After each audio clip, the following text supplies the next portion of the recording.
इस वक्त की बड़ी खबर आपको बता दें, युद्ध भूमि से है और यूक्रेन का दावा है कि रूस की सेना ने ओडेसा के गांव में मिसाइल से हमला किया है। लगातार ये दावे किए जा रहे हैं। यूक्रेन ने एक बार फिर दावा किया है कि ओडेसा में जो रूस की मिसाइल दागी गई उस पर हमला किया और इस हमले में कितना नुकसान हुआ है अभी इसकी जानकारी सामने नहीं आई है।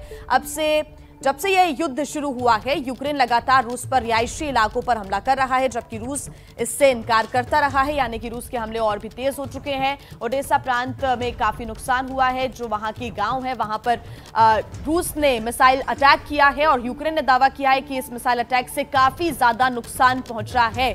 यूक्रेन ने दावा किया है कि ओडेसा में रूस का ये मिसाइल हमला हुआ है। तुजला गांव में यह हमला हुआ है, ओडेसा प्रांत के तुजला गांव में, जहां रूस यूक्रेन का युद्ध जो कि अब 12वें दिन भी जारी है। मिसाइल अटैक हुआ है तुजला गांव में, जहां पर भारी नुकसान का दावा यूक्रेन ने किया है। रूबिका, तो यूक्रेन की तरफ से लगातार दावे हो रहे हैं। जिया जैसा बता रही है कि मिसाइल से अटैक किया गया है। 3 खास मेहमान इस वक्त मेरे साथ जुड़ चुके हैं। जिया के साथ मेरे साथ जुड़ चुके हैं कर्नल दानवीर हैं, प्रदीप सिंह साहब है और अभय दुबे जी है। सबसे पहले कर्नल दानवीर, मुझे पता है कि जब से ये युद्ध शुरू हुआ है आप लगातार एबीपी न्यूज़ के दर्शकों को वहाँ की चीज़ों को बहुत आसान शब्दों में समझा रहे हैं। जितने भी वॉर वेटरन्स हमारे साथ भी जुड़े हैं कर्नल दानवीर, उन्होंने कहा था कि मामला ज़्यादा से ज़्यादा 10 दिन तक जा सकता है। आज 12वें दिन पर वी आर स्टैंडिंग, ये कितना और आगे जाएगा? देखिए, शुरुआत में हमने ये कहा था कि कोई भी लड़ाई में घुसना आसान होता है, लड़ाई शुरू करना बहुत आसान होता है, बट उसका रेजोल्यूशन, कॉन्फ्लिक्ट रेजोल्यूशन या उसका अंत करना बहुत मुश्किल होता है। और यही समस्या अब पुतिन के सामने है, क्योंकि जिस तरीके का विरोध यूक्रेन की सेनाओं ने पुतिन की फौजों के सामने खड़ा कर दिया है, वो उसको समझ नहीं आ रहा कि अब ये कैसे इस चीज़ को झेले। इसीलिए कई सारे दिन, मैं कहूँगा कि 4-5 दिन का डिले हो गया।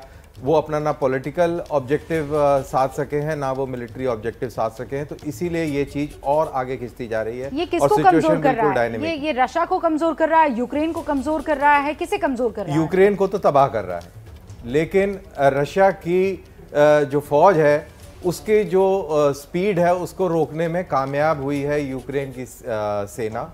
और यूक्रेन की सेना जिस तरीके से जितना लंबा समय रशियन फोर्सेस को अटका के रखेगी, उतना नुकसान रशिया का भी होगा।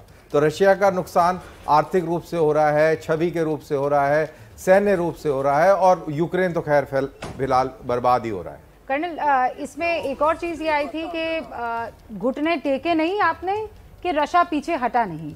अभी कुछ देर पहले जब हम ऑफ एयर ऐसे चर्चा कर रहे थे तो अभय जी भी ये बात कह रहे थे कि ये कब्जा करने की जो कवायद थी वो करता हुआ रशिया नजर नहीं आ रहा है, बड़ा उसके लिए मुश्किल हो रहा है। जी बिल्कुल सही कह रहे थे, मुश्किल भी हो रहा है और साथ के साथ ये भी कहा जा रहा है कि रशिया सिर्फ 50% ऑफ पावर के साथ में आ रहा है, क्योंकि वो नहीं चाहता कि बहुत मैसिव कैजुअल्टी और डिस्ट्रक्शन हो। वो यूक्रेनियंस को अपना ही हिस्सा मानता है, अपने ही भाई मानते हैं, समझते हैं। तो एक तरीके का ये भी एक कंस्ट्रेन और रिस्ट्रेन सेल्फ इम्पोज्ड है, पुतिन ने अपनी सेना के ऊपर इम्पोज किया हुआ है, तो वो भी एक इशू है। और वो कल ही तो उसने ये कहा कि जब तुर्की के राष्ट्रपति एर्दोगान से बातचीत के दौरान कि ये हमारी शर्तें मान लें और हम तुरंत वापस चले जाएंगे, युद्ध विराम हो जाएगा। प्रदीप जी, कहाँ जाता हुआ आपको ये मसला दिखाई दे रहा है? मतलब राजनीतिक युद्ध की तो हम चर्चा करेंगे, लेकिन वहाँ से जो खबरें आ रही हैं वो बहुत अच्छी खबरें नहीं हैं। कोई भी पीछे हटने को तैयार नहीं हो रहा है। आज 12वां दिन है, 264 घंटे हो चुके हैं। ये देखिए, रूस और नेटो के जो देश हैं उनकी लड़ाई में यूक्रेन पिस रहा है।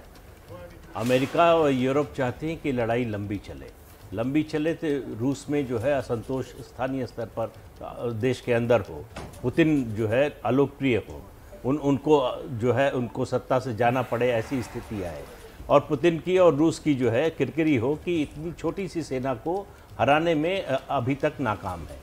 यूक्रेन को इससे कुछ हासिल नहीं हो रहा है। आप देखिए कि तबाही जो हो रही है, लेकिन उनके सामने, किसी भी देश के सामने, यूक्रेन की ही बात नहीं है, अगर कोई आक्रमण करता है बाहर से तो रक्षा के अलावा और क्या उपाय है। लेकिन उनकी असहायता भी है। उन्होंने बार बार कह भी रहे हैं कि पूरी दुनिया ने हमको छोड़ दिया हमारे हाल पर, कोई हमारी मदद के लिए नहीं आ रहा है। जो मदद हो रही है सैंक्शंस के जरिए, उससे यूक्रेन को मदद नहीं मिलेगी, रूस का नुकसान जरूर होगा। और वो रूस का नुकसान भी जो जब तक अंदर से मतलब रूस के अंदर प्रदीप जी, अगर एक लाइन में कहूं तो आप ये कह रहे हैं कि जो बाकी मुल्क है नाटो है, ये चाह ही नहीं रहा है कि युद्ध किसी तरीके से रुके। ये जितना आगे बढ़ेगा लंबा खींचे, जितना लंबा खींचे तो रूस को फंसा सकते हैं। अभय जी, तो इसका मतलब ये तीसरे दौर की वार्ता आज कुछ खास निकलना नहीं है? नहीं, मुझे तो तीसरे दौर की वार्ता से कोई उम्मीद नहीं है। एक बात मैं जरूर कहूंगा कि पुतिन ने पिछले 2-3 साल से लगातार ये दावा किया है कि यूक्रेन कोई अलग राष्ट्र नहीं है, उन लोगों के पास कोई राष्ट्रीय चेतना नहीं है, इसलिए उनकी किसी भी अलग दावेदारी को, रूस से अलग दावेदारी को मैं नहीं मानता।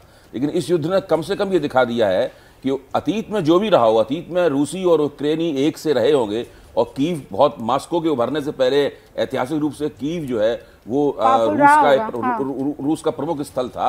लेकिन अब वहां पर एक राष्ट्रीय चेतना बन चुकी है। अगर राष्ट्रीय चेतना न होती तो इतना प्रतिरोध रूसी सेनाओं का मुमकिन नहीं था। प्रतिरोध केवल हथियारों से, लड़ाई से नहीं होता, प्रतिरोध मनोबल से होता है और आपकी राष्ट्रीय चेतना से प्रतिरोध होता है। यूक्रेन ने दिखा दिया है कि वो एक अलग राष्ट्र है।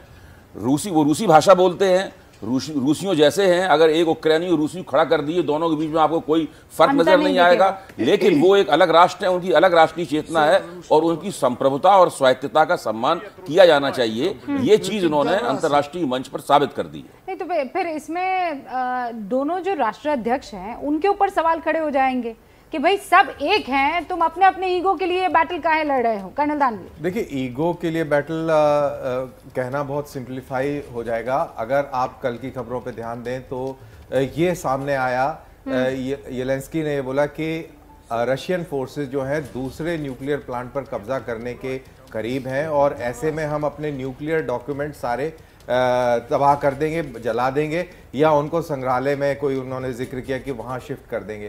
दरअसल वो नहीं चाहते कि जो वेपनाइजेशन की तरफ यूक्रेन बढ़ रहा था वो किस लेवल तक बढ़ा है, वो चीज रशिया को पता लग जाए। और यही चीज रशिया कह रहा है कि आप नेटो और पश्चिमी देशों के हाथ में खेल रहे हैं और ये ठीक नहीं है। और ये पहले दिन से चल रहा है, ये युद्ध के पहले दिन से चल रहा है, लेकिन कोई मानने को तैयार हो तब। कर्नल दानवीर, मैं आऊंगी आपके पास, हमें कुछ देर के लिए रुकना होगा।